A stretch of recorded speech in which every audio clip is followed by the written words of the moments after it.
Halo Sobat Balnews pencinta sepak bola Indonesia, tentunya di Timnas Indonesia. Baiklah, kami punya penawaran khusus untuk teman-teman yang mau ikut bergabung join menjadi member kita. Nah, kalian bisa mendapatkan keuntungan berupa kalian bisa join ke grup spesial kita, kemudian bisa mendapatkan update link streaming secara gratis dari kita, oke? Jadi teman-teman bisa nonton pertandingan Timnas Indonesia dimanapun, kapanpun, dan bagaimanapun keadaannya, karena sudah kita share linknya. Tinggal kalian silahkan menikmatinya. Baiklah, tunggu apa lagi? Langsung saja klik link atau klik tombol join di channel Balnews. Baiklah, selamat menonton videonya.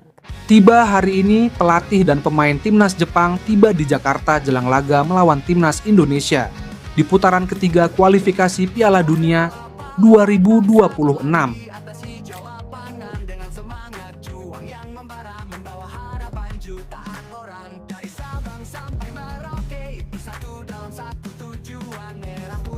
Pelatih tim nasional Timnas Jepang Hajime Moriyasu telah tiba di Jakarta jelang melawan Timnas Indonesia di kualifikasi Piala Dunia 2026 zona Asia.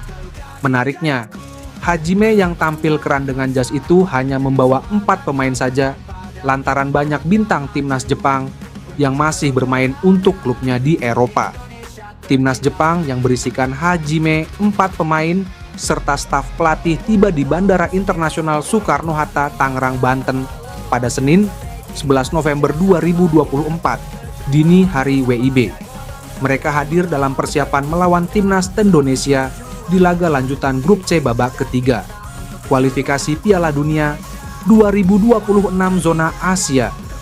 Setibanya di Bandara Soekarno-Hatta, 4 pemain Timnas Jepang dan pelatih serta ofisial tampak dijaga ketat petugas. Kehadiran mereka sejatinya sedikit telat dari jadwal semula. Awalnya skuad Samurai Biru, julukan Timnas Jepang, dijadwalkan mendarat di Bandara Soekarno-Hatta pada Minggu 10 November 2024 pukul 16.15 waktu Indonesia Barat. Namun, dengan adanya kendala teknis pada pesawat yang ditumpangi, tim asuhan Hajime Moriyasu baru bisa tiba pada Senin dini, hari pukul 1.36 WIB. Pelatih Timnas Jepang, Hajime Moriyasu, tiba di Bandara Soekarno-Hatta hanya dengan 4 pemain, yakni Kosei Tani, Yuto Nagatomo, Daiki Hoshioka, dan Kota Takai. Keempat pemain itu adalah pemain Jepang yang bermain di liga lokal. Mereka datang lebih awal ke Jakarta beserta para ofisial karena pemain Timnas Jepang lainnya masih bertanding di klub Eropa yang menaungi para pemain inti dari Timnas Jepang. Fakta tersebut pun menarik karena banyak pemain Timnas Jepang yang kini berkarir di Eropa, yang mana hal itu bisa menjadi kabar buruk untuk Timnas Indonesia.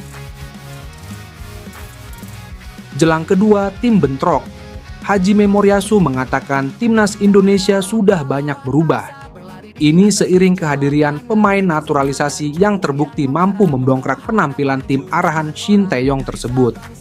Sesuai jadwal, Timnas Jepang akan berada di Indonesia selama 4 hari jelang pertandingan melawan skuad asuhan Shin Tae-yong. Laga Timnas Indonesia versus Jepang akan berlangsung di Stadion Utama Gelora Bung Karno, SUGBK, Jakarta, pada Jumat 15 November 2024 pukul 19.00 waktu Indonesia Barat. Timnas Indonesia akan naik ke posisi 2 klasemen grup C kualifikasi Piala Dunia 2026 zona Asia usai melawan Jepang pada Jumat 15 November 2024 malam waktu Indonesia Barat. Namun, ada 3 syarat yang harus dipenuhi jika kondisi di atas ingin terrealisasi. Skuad Garuda, julukan Timnas Indonesia, mesti menang dengan selisih 2 gol atas Jepang dalam laga matchday kelima grup C yang digelar di Stadion Utama Gelora Bung Karno, SUGBK. Sulit memang menang atas Jepang, terlebih dengan selisih 2 gol. Namun, jangan lupakan fakta bahwa laga digelar di Stadion Utama Gelora Bung Karno, SUGBK. Dukungan dari sekira 70.000 supporter berpotensi menaikkan mental Tom Hai dan kawan-kawan. Satu lagi, ada 9 pemain keturunan yang belum main saat Timnas Indonesia kalah 1-3 dari Jepang di matchday pamungkas grup D Piala Asia 2023. Kehadiran pemain-pemain ini diprediksi akan meningkatkan kualitas permainan timnas Indonesia. Sebanyak 9 pemain yang dimaksud adalah Maarten Paes, Jay Aizes, Nathan Tjio-Aeon, Tom Hey, Ragnar Oratmangoen, Jay Aizes, Calvin Verdong, Eliano Reijnders, Kevin Dix, dan Mees Hilgers. Lantas, apa syarat selanjutnya agar timnas Indonesia naik ke posisi 2 kelar melawan Jepang? Syarat kedua adalah berharap laga Australia versus Arab Saudi berakhir imbang. Kemudian syarat ketiga laga Bahrain versus Cina juga berujung imbang. Andai kondisi ini terjadi, timnas Indonesia akan naik ke posisi 2 klasemen grup C dengan 6 angka. Perolehan poin timnas Indonesia akan sama persis dengan Australia, Arab Saudi, dan Bahrain. Namun, timnas Indonesia unggul produktivitas gol atas Socceroos, julukan timnas Australia. Sementara dengan Arab Saudi dan Bahrain, timnas Indonesia unggul selisih gol. Di sisi lain, kiper timnas Indonesia Maarten Paes fokus menatap 2 pertandingan kandang yang penting bagi tim Garuda di kualifikasi Piala Dunia 2026, yaitu melawan Jepang dan Arab Saudi. Timnas Indonesia akan menjamu Jepang pada pertandingan lanjutan grup C ronde ketiga, kualifikasi Piala Dunia 2026 di Stadion Utama Gelora Bung Karno Senayan pada Jumat 15 November mendatang. Setelah itu, timnas Indonesia akan menjamu Arab Saudi di Stadion GBK pada 19 November. Maarten Paes menilai 2 pertandingan besar di GBK ini akan menjadi pekan yang penting buat timnas Indonesia. Minggu yang penting dengan 2 pertandingan besar di GBK.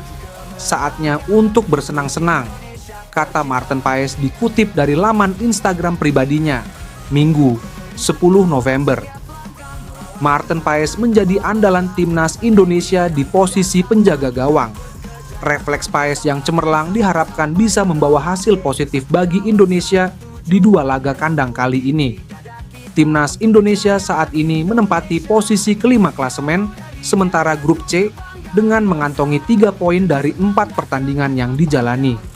Sementara Jepang kini ada di puncak klasemen grup C dengan mengemas 10 poin. Kemudian di posisi kedua ditempati Australia dengan 5 poin. Lalu di peringkat ketiga ada Arab Saudi dengan koleksi 5 poin. Kemudian Bahrain di posisi keempat dengan mengemas 5 poin. Sedangkan posisi juru kunci klasemen grup C kini ditempati Cina dengan 3 poin. Dilihat dari sisi manapun, timnas Indonesia bukan tandingan Jepang dalam hitungan di atas kertas. Indonesia akan menjamu Jepang dalam laga kelima grup C putaran ketiga kualifikasi Piala Dunia 2026 zona Asia. Pertandingan itu akan digelar pada Jumat, 15 November 2024 di Stadion Utama Gelora Bung Karno, Jakarta. Walaupun bermain di kandang sendiri, timnas Indonesia bukan unggulan dalam laga ini. Pertandingan ini adalah pertemuan antara tim yang menghuni pot 6 melawan negara dari pot 1 dalam drawing pembagian grup putaran ketiga kualifikasi Piala Dunia 2026 zona Asia. Per Oktober 2024, Indonesia menghuni peringkat 130 dalam ranking FIFA. Sementara itu, Jepang berada di posisi ke-15. Timnas Indonesia hanya memiliki Justin Hubner dan Jay Aizes yang bermain di klub anggota 5 liga paling top di Eropa. Itu pun Hubner hanya berstatus pemain di tim junior Wolverhampton Wanderers. Mayoritas pemain skuad Garuda yang membela klub luar negeri lainnya bermain di Belanda dan Belgia, yang tidak termasuk 5 liga paling bagus di benua biru. Elang laga penting kualifikasi Piala Dunia 2026.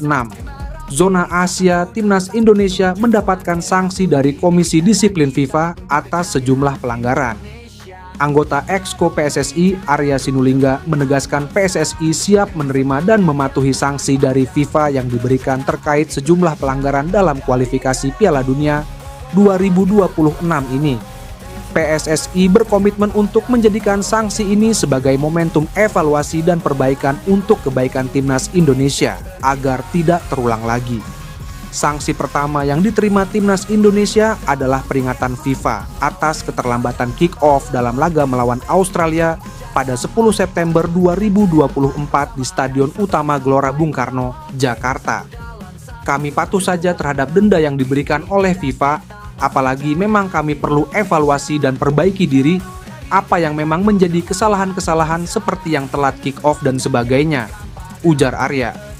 Kemudian, sanksi lainnya diberikan kepada manajer Timnas Indonesia, Sumarji, yang mendapat larangan mendampingi tim selama 1 pertandingan serta denda sekitar 89 juta rupiah. Sanksi diberikan karena menerima kartu merah akibat protes keras terhadap wasit saat laga melawan Bahrain pada 10 Oktober 2024. Dalam insiden ini, ia terlihat protes untuk menyikapi keputusan wasit yang dinilai kontroversial